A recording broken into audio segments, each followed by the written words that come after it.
Are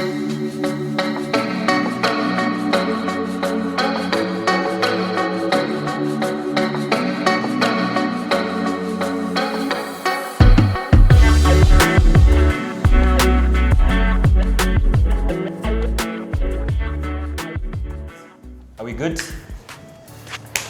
Ladies and gentlemen, welcome back to our YouTube channel. This is Candid Conversations with me, Chris, and of course, the beautiful Caroline. How are you doing today? I'm doing okay. Glad to have you guys back. Thank you for your subscriptions, liking, and your comments. Absolutely. So thank you all that checked out our previous episode on relationships and gave all your amazing feedback. We want to say thank you, and keep on commenting. Reach out to us if you feel like there's something we need to improve on or maybe talk about. Let us know.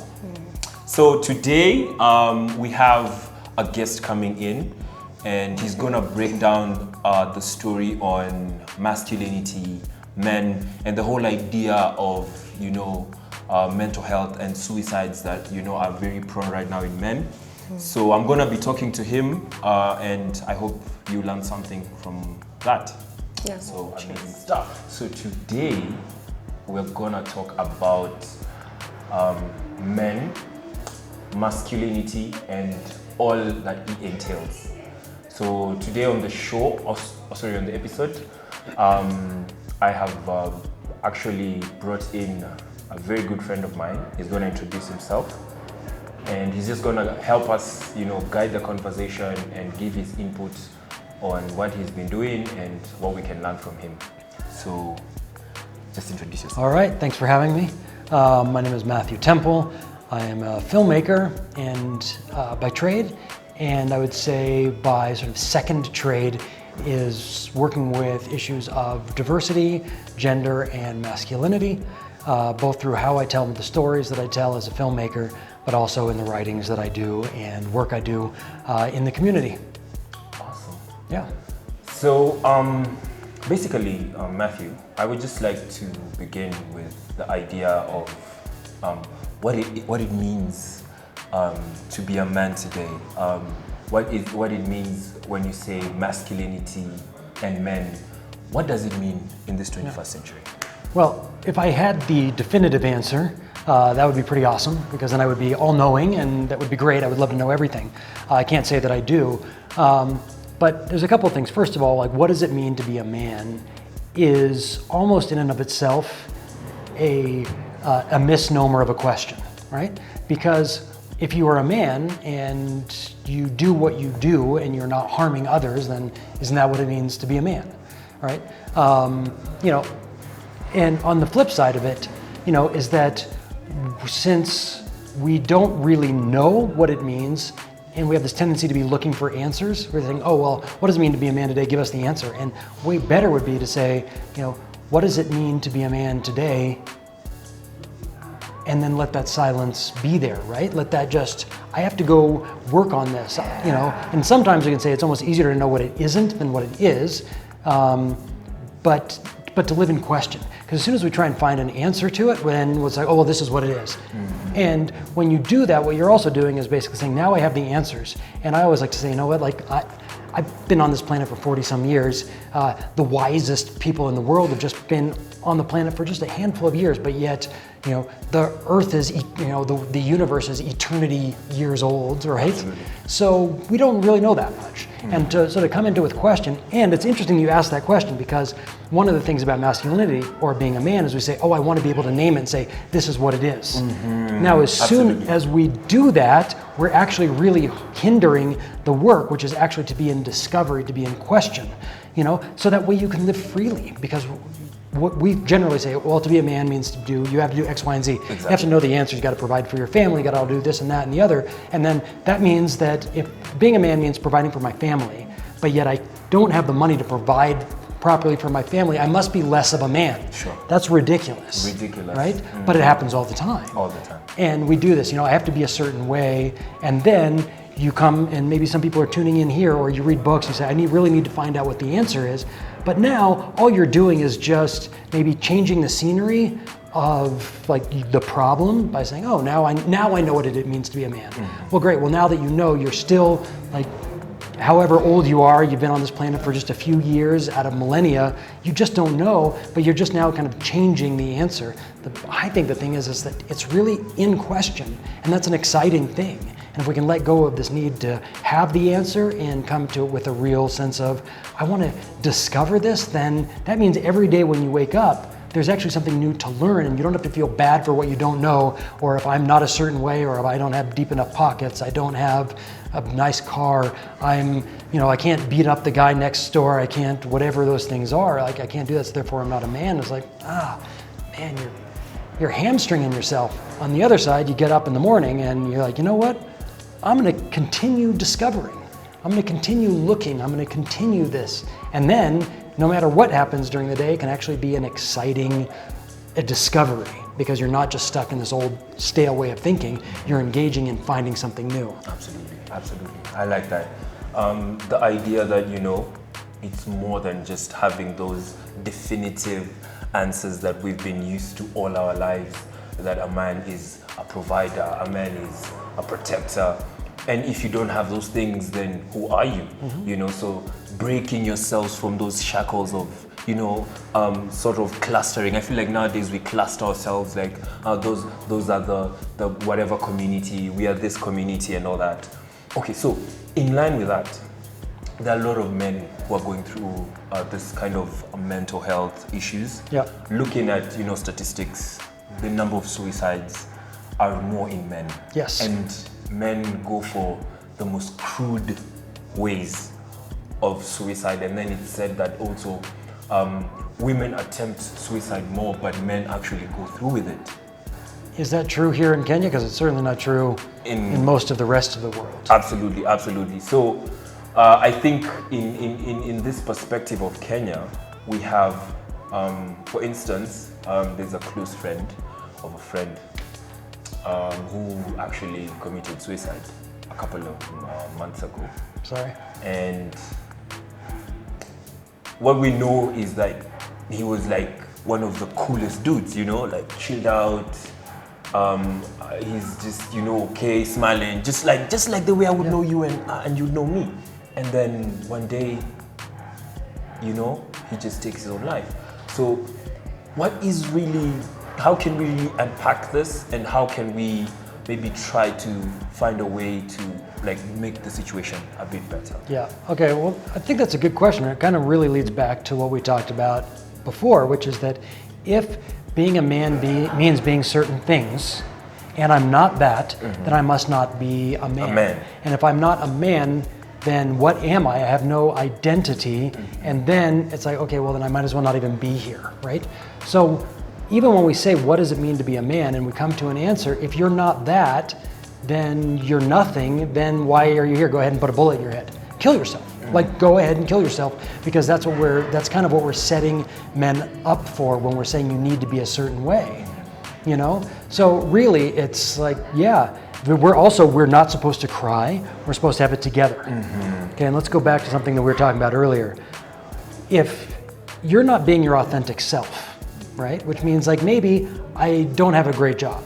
Maybe I'm not super strong. Maybe I'm like, every time I get into a relationship, it seems to fail. My partner, my girlfriend, whatever makes me angry. My wife makes me angry, and I have no control over myself, okay? Because I'm angry, or I don't have control over my own life because I don't have enough money to go do these things. Whatever those things are that we generally say, this is what it means to be a man. Yes. So if I can't do that, but I actually have to pretend like I do, pretending like I do can also basically be said another way. I'm lying to myself and I'm lying to everybody else about who I am. And if you're living in a lie to yourself and to the people around you, once again, at a certain point, that becomes so terribly depressing, you want to kill yourself. Wow. So in line with that, what do you think or suggest that maybe there's someone who's just stumbled on our channel, who's probably seen this from a link that we sent, and they're just like, you know what, they're talking about men, let me check it out. Yeah. Who knows who's listening in? So what would you really tell them?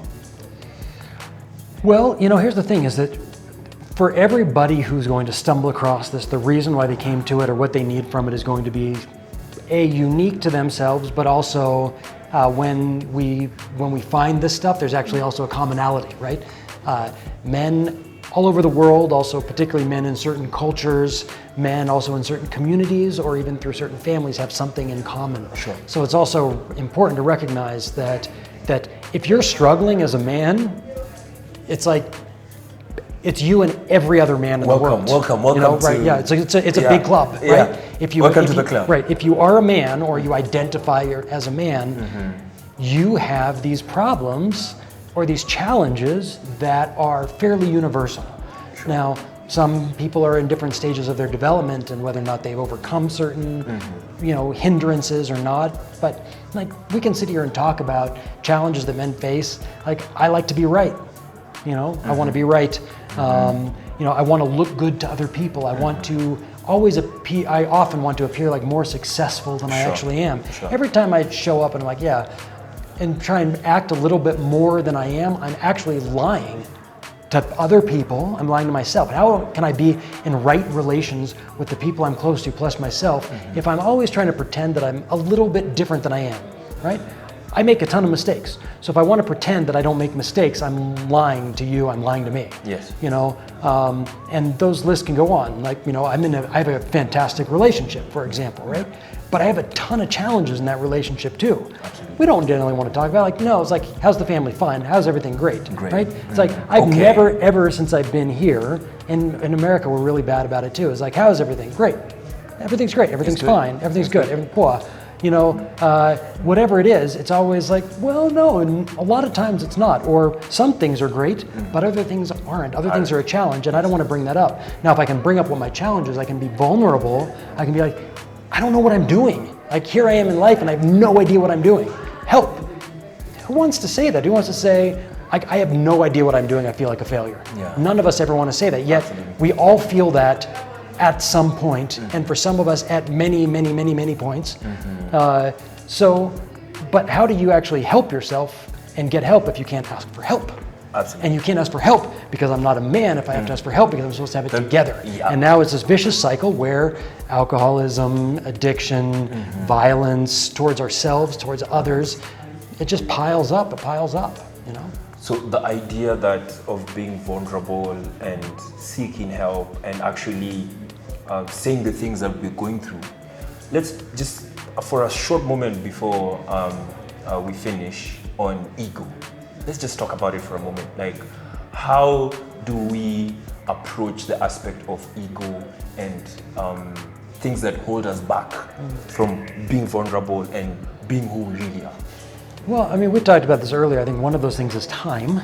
It's that, Kenya, which is probably where most of our audience is a very young society, Absolutely. right? Like Absolutely. 70-some% are under 35. Absolutely. I'll tell you what, like 35 was pretty much like, let me back up. I've been doing like inner spiritual work, inner development work since I was a preteen. I was really like into spiritual and personal development at a very young age. Okay. Studied a lot. Still, it didn't matter how much I studied because at a certain point, like, you have to have a certain amount of experiences, and life has to just tear you down. You don't get to be a hero until you're torn down. Go watch any movie, like Black Panther. Yeah. Like, he wasn't like everything's great. It wasn't like a movie at 2 hours where some guy's like, everything works out great. No, it's like, he had serious challenges. Absolutely. And we're like, we like to jump to the end of that hero story and say, I want to be like Black Panther. Or pick whoever, like pick a real life example. I want to be like Nelson Mandela. He was a great man. Nelson Mandela spent 24 years in prison, people. Yeah. Right? It was really, really hard. It was hard. So to be the hero is really challenging. You don't get to be that until you suffer. You have to suffer in order to be a hero. So you want to do it, you actually have to say, this is a part of it. The reason why I'm going back, why I mentioned my early start in personal development, spiritual development, is it still took me till I was like 35 before so much of the stuff I'd working on was like, oh, now it clicks. But guess what? I'm a human. It happens like every day. 3 days ago I hit a low. Today, like more challenges. It's like life is just full of challenges. We don't want them to be there, but if we try and run away from our challenges. We try and run away from the fact that life is really hard. What we're actually doing is running away from our own humanity. Because as a human being, you were not put on this planet to have an easy go. You were put on this planet to be challenged and to grow. If you're not challenged, you can't grow. You lift weights. You don't go and you're not going to get strong lifting 5 kgs, are you? Yeah, you never will. You just got to be like, oh, this is so hard. I want to stop. I want to stop. And you have to have your trainer saying, go, go, go, go, go. You can do it. You keep going, right? Well, why, if you want to build muscle, you have to do that. If you want to build the inner fortitude in your life, you have to do the exact same thing. It's like life is going to become to that point where you're like, I can't, I need help. I need a spotter. And then somebody should come along and spot you. Then they're going to spot you and they're going to lift up that and help you lift your last couple of reps. And then down it goes and you're like, okay, great, I just did that. But we don't want to do that in our emotional life, right? Because I'll tell you right now, like, my guess is I would ask most men watching, would you rather get in a fight with some jerk on the street or cry in front of 20 of your best friends? Never. Crying, never. Okay, well, there you go. You want to know what the issue is? Yeah. Because there's a lot of times where you're just so sad. You're just so sad, life is so hard, but you're not going to do it. So now if we're going to talk about vulnerability, the importance is that people think I'm strong because I can hold it together. BS, you are strong because you can share it. Because what are you afraid of? You're afraid of looking weak or soft or whatever. So if that's what you're afraid of, then that says so much about where you actually need to go do your work. So what's strong? To go punch somebody in the face? You're a big guy, you can beat up a bunch of people out on the street, right? Yeah. That's easy for you. You could beat up a lot of people, that's easy. Crying and being truly vulnerable is hard. So why do we say beating up someone is strength, but crying and being vulnerable is weak? It's not. It's the opposite. Because also the only reason you're going to hit somebody is because you don't have the strength here or the strength here to deal with them as a human being. So you use your fists to compensate for the fact that you don't have it here and you don't have it here. Wow. Oh my goodness. I'm mind blown. Usually I say a lot, but today I'm listening. So guys, if you have any question for Matthew, leave something in the comment section. He's a very close friend of mine. I will be able to make sure that we respond to it in the next episodes. But before I let him go, I want him to just say a parting shot, something that, can resonate with us, maybe something that he feels like, to all the men out there who are just watching, who are listening. What can you tell them? Well, I'll say, is to stay in growth and in knowing wherever you are today. If you don't look back in a year from now and think, I knew nothing then you're not doing the work. So when you look back, if today you're feeling like, today I got it, I figured it out, I just watched this video, I just read this book, I just did whatever, and now I figured this thing out. That is if you're really doing the work, next year you should look back and say, I was just a kid a year ago, I didn't know what I was talking about, because you're actually continuing to grow and evolve. Obviously I have a blog called Dude Let's Talk, dudeletstalk.com. If anyone wants to read some of my other writings. Awesome. And I'm pretty much all over social media at MatthewCtemple.com. Matthew is spelled with 2 T's, MatthewCtemple.com.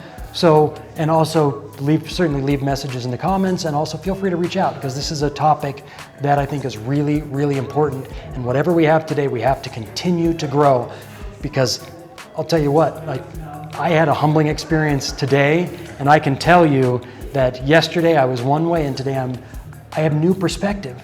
So I might be sharing stuff, but I hope that I evolve this and I'm able to share better, more complete, more beneficial to people in the future than I am today. I hope so. So I hope that everything I said I can prove wrong at some point, or at least prove how it was just like a tiny bit. It's like an ant's eye view, because then I want to get to the giraffe's eye view, and then as soon as I get there, God, I pray and I hope that new giraffe's eye view becomes the ant's eye view again, like the next day, so I continue to have a purpose to be in life, to continue to grow and evolve and be of greater service. Amazing. So guys, I want to just say again, thank you so much for tuning in to our channel. This has been an amazing episode. I hope you've learned something.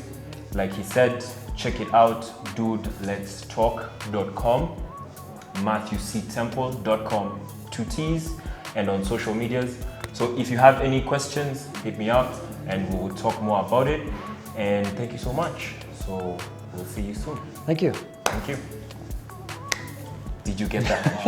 And I hope you learned something from that. Yeah. So cheers guys. We've been discussing depression, mental health, but we've left out men because for some reason we don't relate men with emotions. Absolutely. But lately, the cases of suicide in men, young men, older men, men in marriage, single men, have been too high, meaning it's spread across. It's not a specific thing.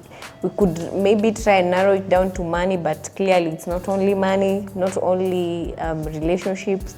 So I think it's a topic that is worth talking about, and however hard it is for men to speak up and be open about it, I think it's time that people open up, kidogo kidogo, and maybe we can help and save more lives. Absolutely. So remember, vulnerability is not weakness. True. Seeking help, going for counseling, going for the things that you know are beneficial to you and your life. Don't be afraid to go out there and do that, because honestly, it's about you and your life. So just make that choice, and all shall be well.